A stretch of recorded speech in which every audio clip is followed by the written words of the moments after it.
Hi, we are back again with yet another video. My name is Vari Twice, Mr. Beast Zimbabwe. We are broadcasting live from our Vari Twice studios.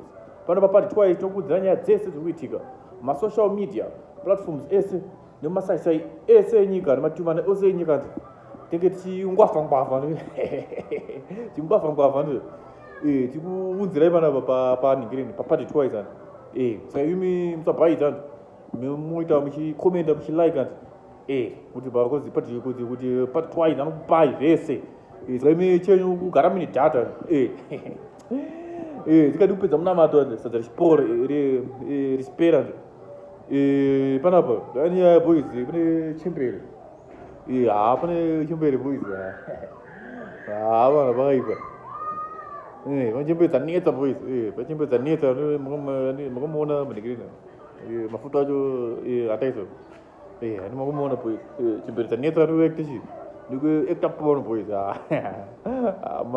chembere boys dzatomutsa manudepo ndimai avo boys ndibaba vani ava boys mana unhu senyika unhu senyika ngatiite unhu senyika so don't forget kuti pamacomments enyu boys anti musubscribe and futhi musakanganwa you can hire me as your MC Pari Twice I'm also MC boys, so you can hire me boys so don't forget to comment my name is Pari Twice, Mr. Beast Zimbabwe.